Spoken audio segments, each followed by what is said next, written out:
Welcome to our channel. दोस्तों कैसे हैं आप? तो आ जाइए सभी। मैं बात करने वाला हूँ आज रेशियो एनालिसिस पार्ट 3 के बारे में। इसमें हम क्या सीखेंगे, इसमें हम जानने की कोशिश करेंगे टर्नओवर रेशियोज के बारे में। मैंने आपको बताया था फर्स्ट पार्ट में मैंने आपको पढ़ाया था। फर्स्ट पार्ट में आपको जनरल प्रॉफिटेबिलिटी रेशियो के बारे में पढ़ाया था, जिसमें gross profit ratio, net profit ratio, operating profit ratio, operating cost ratio और एक्सपेंसिव रेशियो। सेकंड पार्ट में इनसे रिलेटेड क्वेश्चंस के बारे में मैंने समझाया था। आई होप आपको वीडियो अच्छा लगा होगा। अगर कोई डाउट है तो कमेंट बॉक्स में नीचे कमेंट कर दिए, जिससे मैं उस डाउट को सॉल्व कर पाऊँ। चलिए वीडियो स्टार्ट करते हैं समय ना गवाते हुए। तो आ जाइए, चलिए बात करते हैं। देखिए, एक मोटिवेशनल कोट सबसे पहले, आज रास्ता बना लिया है तो कल मंजिल भी मिल जाएगी। यदि आज रास्ता बना लिया है तो कल मंजिल भी मिल जाएगी। हौसलों से भरी यह कोशिश एक दिन ज़रूर रंग लाएगी। चलिए इसी मोटिवेशनल कोट के साथ अब हम अपना वीडियो स्टार्ट करते हैं। तो बात करेंगे आज हम आपसे बात करने वाले हैं टर्नओवर रेशियो के बारे में। टर्नओवर रेशियो क्या होते हैं? टर्नओवर रेशियो को हम अगर हिंदी में कहें तो आवर्त अनुपात भी बोलते हैं, इनको परफॉर्मेंस रेशियो भी बोलते हैं, जिन्हें हम क्रियाशीलता अनुपात कहते हैं। इस अनुपात को मर्केंडाइज टर्नओवर भी कहा जाता है। यह अनुपात एक निश्चित अवधि में बेचे गए माल की लागत का स्कंद के औसत मूल्य से संबंध स्थापित करता है। बात समझ आई होगी। यह अनुपात एक निश्चित अवधि में बेचे गए माल की लागत अर्थात कॉस्ट ऑफ गुड्स सोल्ड का उस अवधि के एवरेज स्टॉक के संबंध में मूल्य स्थापित करता है। ठीक है, तो आज जानने की कोशिश करेंगे स्टॉक टर्नओवर रेशियो के बारे में, जिसे हम इन्वेंट्री टर्नओवर रेशियो भी कहते हैं, हिंदी में स्कंद आवर्त अनुपात कहते हैं। तो हम जानेंगे इसके बेसिक फॉर्मूले के बारे में। स्टॉक टर्नओवर रेशियो बराबर होता है cost of goods sold upon average stock. प्रश्न हमारे सामने ये आता है कि हम कॉस्ट ऑफ गुड्स सोल्ड कैसे डिफाइन करेंगे, कैसे कैलकुलेट करेंगे। पिछले वीडियो में मैंने ग्रॉस प्रॉफिट रेशियो जब पढ़ाया था तो आपको उसके बारे में बताया था कि कॉस्ट ऑफ गुड्स सोल्ड हम कैसे कैलकुलेट करते हैं। कॉस्ट ऑफ गुड्स सोल्ड के लिए मैंने फॉर्मूला बताया था, opening stock plus purchase plus wages plus direct expenses minus closing stock. Okay, average stock opening stock plus closing stock divided by 2, तो क्या निकल के आ जाएगा हमारे पास? Average stock. ये सारी चीज़ें क्वेश्चन में गिवन होंगी। कुछ निर्देश हम पर ध्यान में रखेंगे। यदि प्रश्न में कॉस्ट ऑफ गुड्स सोल्ड ना दिया हो तो इसके स्थान पर नेट सेल का भी प्रयोग कर सकते हैं। मान लीजिए कभी कभी प्रश्न में क्या होता है कि कॉस्ट ऑफ गुड्स सोल्ड नहीं दिया जा सकता, और दूसरी चीज़ ये भी हो सकती है कि हम उसको कैलकुलेट भी नहीं कर सकते। अब कैलकुलेट क्यों नहीं कर सकते? क्योंकि हमारे पास ओपनिंग स्टॉक भी नहीं होगा, परचेज भी नहीं होगा, तो हम कैसे कैलकुलेट करेंगे? तो जब वहाँ पे ऐसी कंडीशन बने तो वहाँ पे अगर नेट सेल दिया हुआ है तो हम वहाँ से प्रश्न को बना सकते हैं, अर्थात कॉस्ट ऑफ गुड्स सोल्ड की जगह नेट सेल को भी यूज कर सकते हैं। यहाँ तक बात आपके समझ में आ गई होगी। सेकंड पॉइंट मैंने ध्यान रखने के लिए आपको बताया है, यदि प्रश्न में ओपनिंग स्टॉक ना दिया हो और ना ज्ञात कर सकते हो, मान लीजिए ओपनिंग स्टॉक भी नहीं दिया है और उसे हम ज्ञात भी नहीं कर सकते, तो क्लोजिंग स्टॉक को ही एवरेज स्टॉक मानेंगे। तो जो भी कहने का मतलब, क्लोजिंग स्टॉक का मतलब मेरा कहने का ये है, जो भी प्रश्न में स्टॉक दिया है, कई बार क्या होता है कि प्रश्न में ओपनिंग स्टॉक नहीं दिया जाता, ठीक है, तो केवल लिख देगा stock at the end, stock at the end, या केवल स्टॉक लिख देगा, तो हम उसी को एवरेज स्टॉक मानकर प्रश्न को सॉल्व करेंगे। यहाँ तक मेरी बात अच्छे से क्लियर समझ में आ गई होगी। मेरा थोड़ा गला खराब है। चलिए बात करते हैं इससे रिलेटेड एक क्वेश्चन के बारे में। एक क्वेश्चन इससे रिलेटेड ले लेते हैं, उसको सॉल्व करते हैं। क्वेश्चन दिया हुआ है, निम्न सूचनाओं से प्रत्येक वर्ष के लिए स्कंद आवर्त अनुपात की गणना कीजिए। From the following information calculate the inventory turnover ratio for each year. Clear? यहाँ पे ओपनिंग स्टॉक आपको दिया है, परचेज ड्यूरिंग द ईयर दे रखा है, sales during the year, closing stock, सारी चीज़ें दे रखी हैं। एक ईयर का अलग दे रखा है, दूसरे ईयर का अलग दे रखा है। चलिए मैं एक ईयर का आपको सॉल्व करके बता देता हूँ, दूसरे ईयर को आप खुद से सॉल्व करेंगे। क्लियर। तो आप जानते हैं स्टॉक टर्नओवर रेशियो बराबर क्या होता है। स्टॉक टर्नओवर रेशियो बराबर क्या होता है। स्टॉक टर्नओवर रेशियो बराबर होता है stock turnover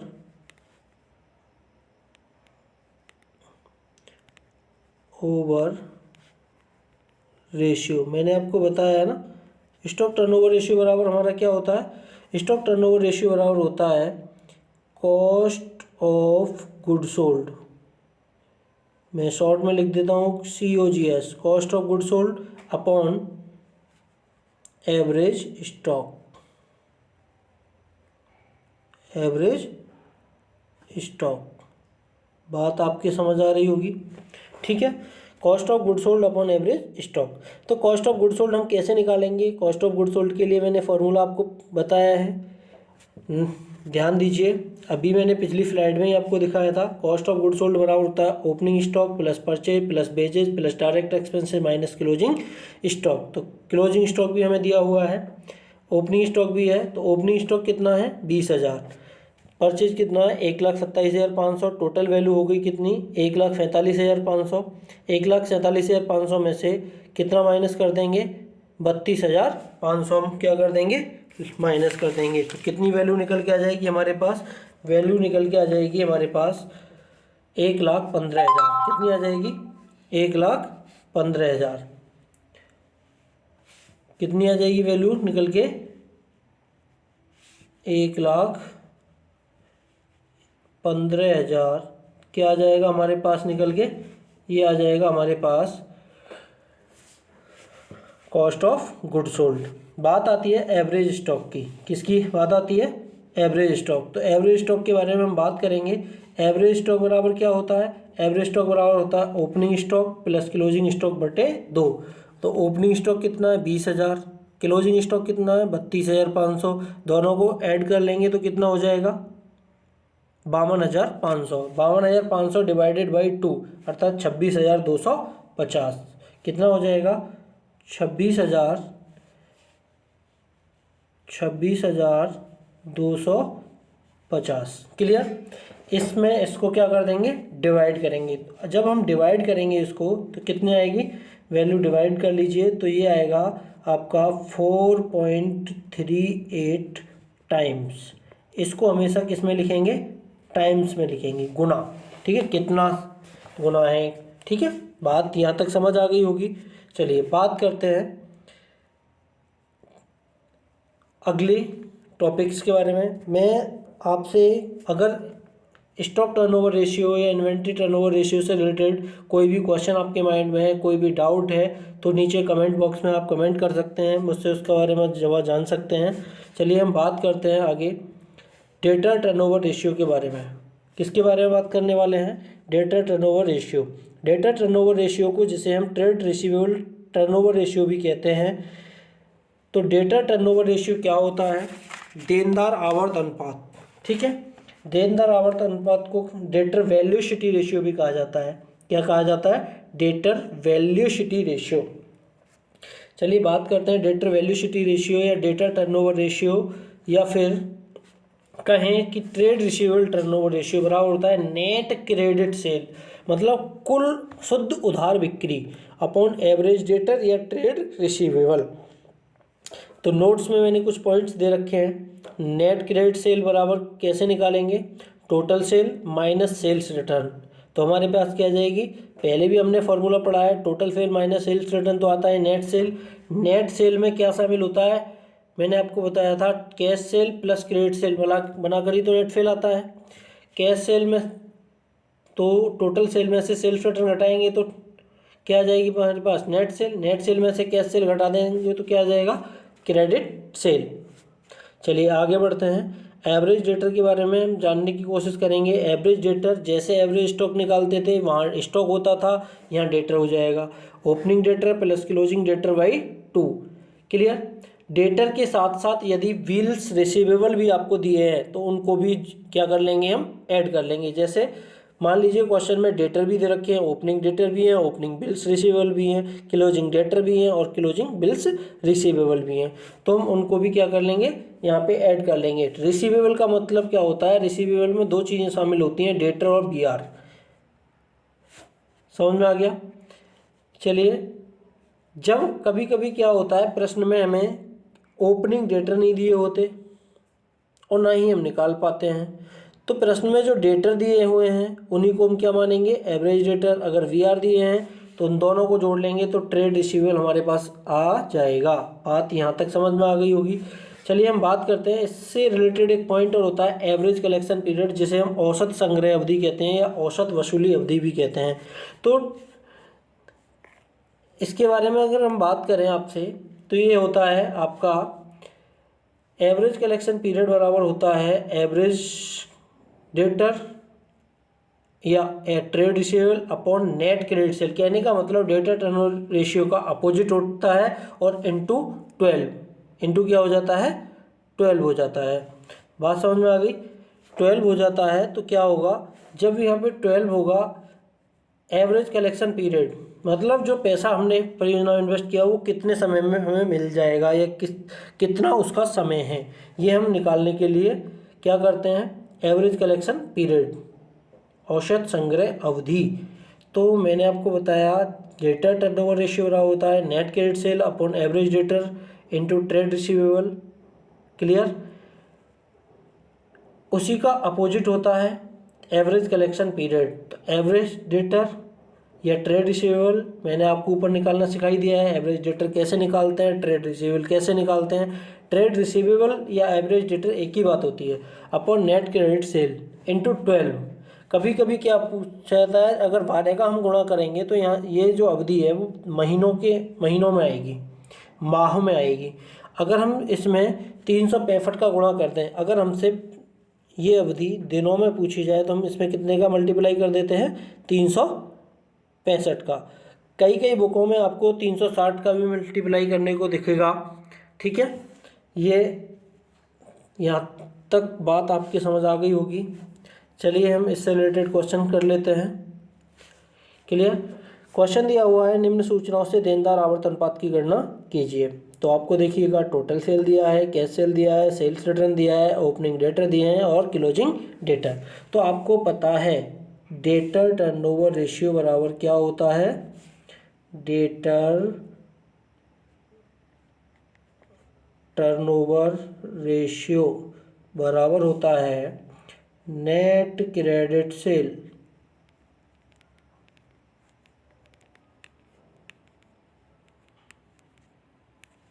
clear upon average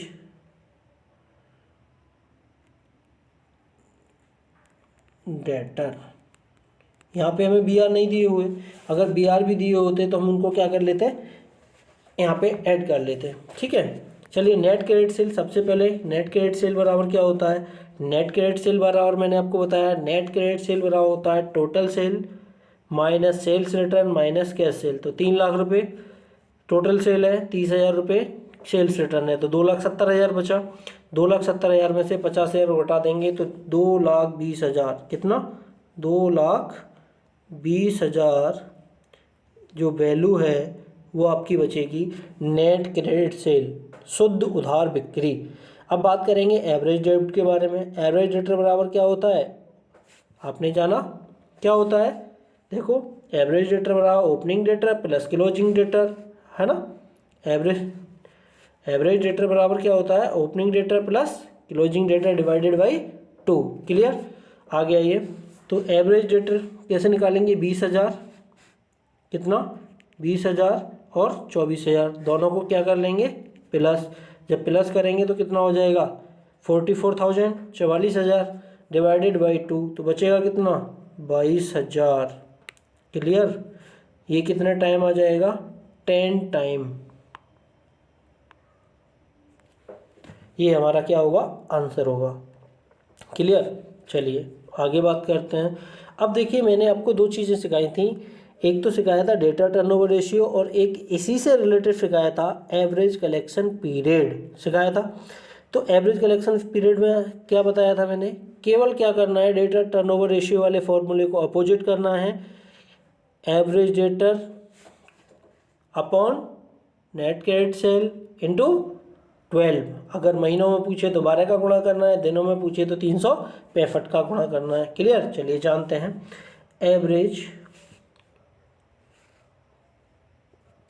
average collection period बराबर होता है average debtor upon net credit sale. अगर दिनों में निकालना है तो कितने की मल्टीप्लाई कर देंगे, 12 की। और महीनों में निकालना है तो कितने गुणा कर देंगे, 12 की। और अगर दिनों में निकालना है तो कितने गुणा कर देंगे हम, 365 का। सिंपल। तो कितना था, 22,000 एवरेज डेटर था, अपॉन 2,20,000 इंटू 12। क्लियर। इसको अगर कैलकुलेट करें तो कितना आ जाएगा, कैलकुलेट करिए ज़रा।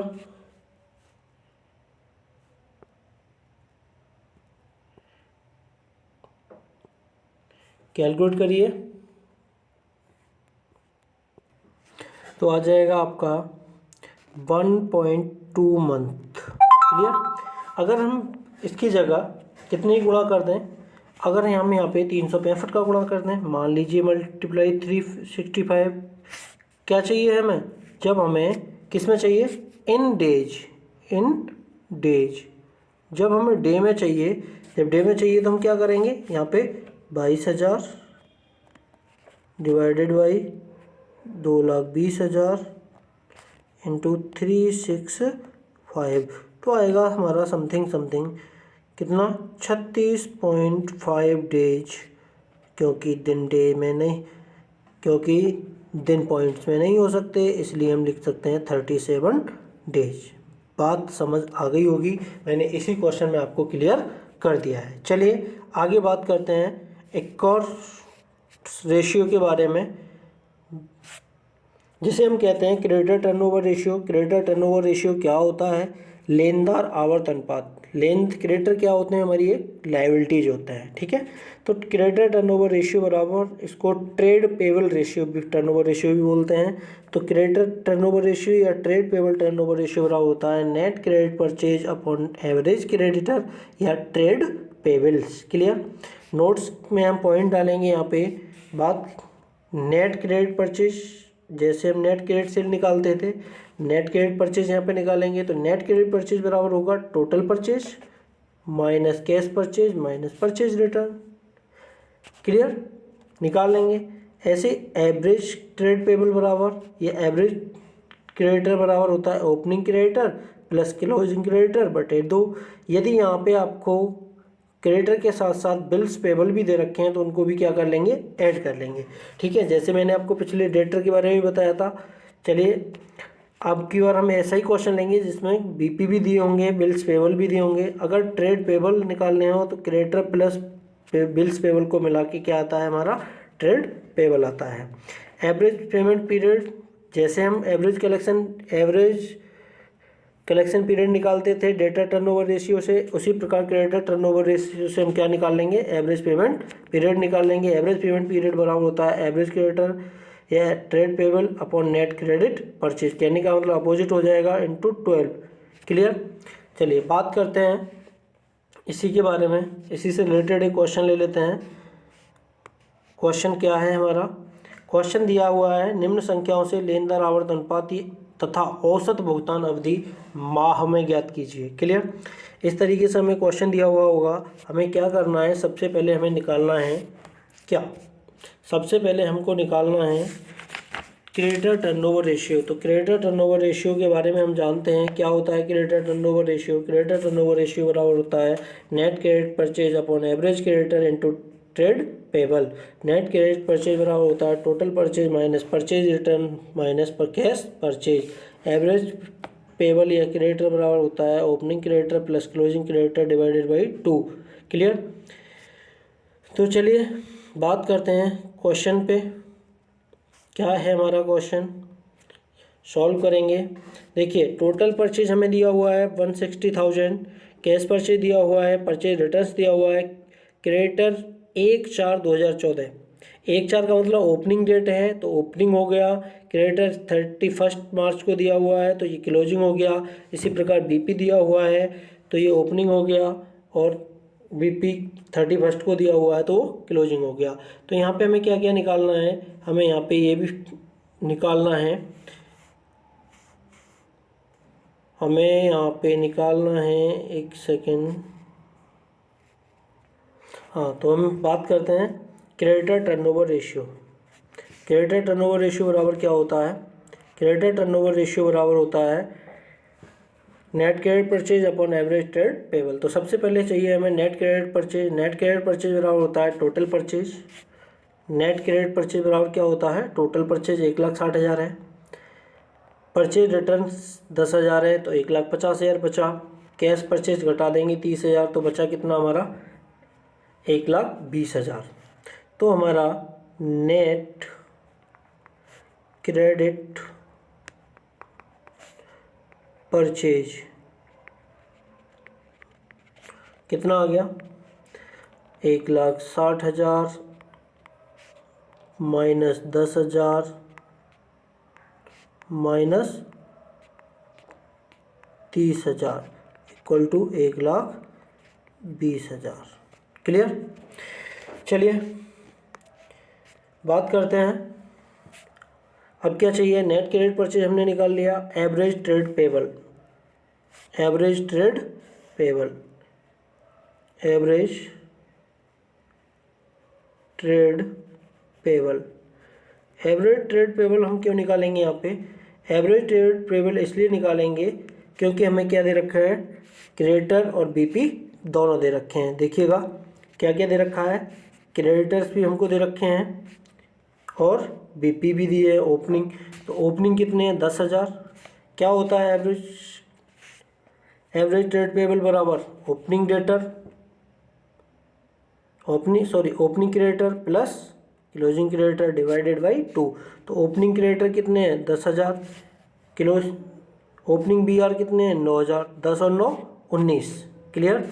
Closing creditor 14, closing BP 7, 14 7 21। तो ये सारे हमको क्या कर लेने हैं, ऐड कर लेने हैं। ठीक है। तो हम बात करेंगे, देखिए क्या करेंगे,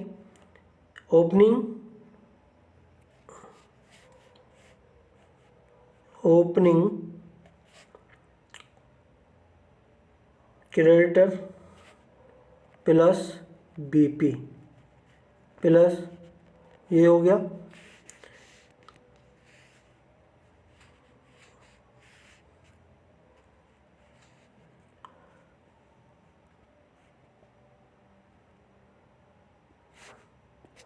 चलिए इसको इरेज करिए, एक second.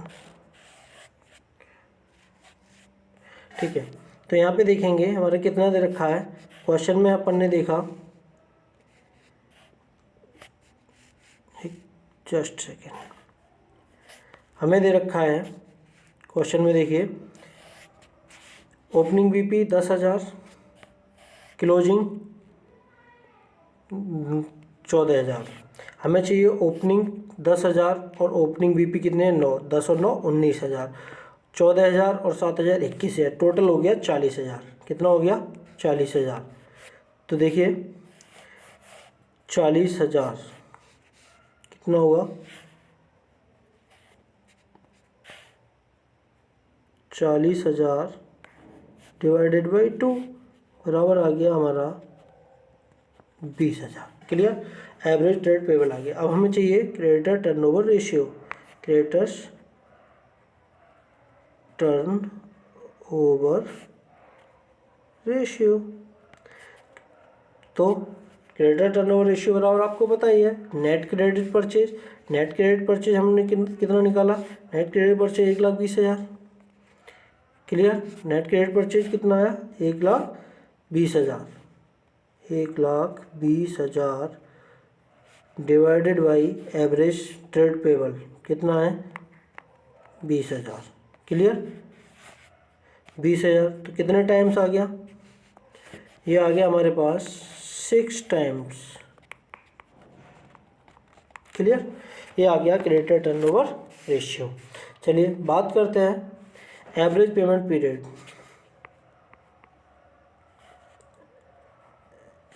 Average payment period, average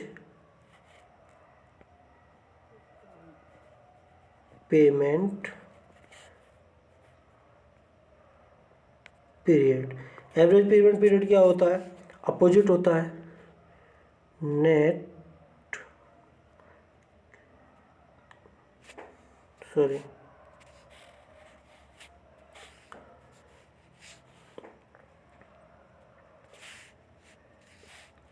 average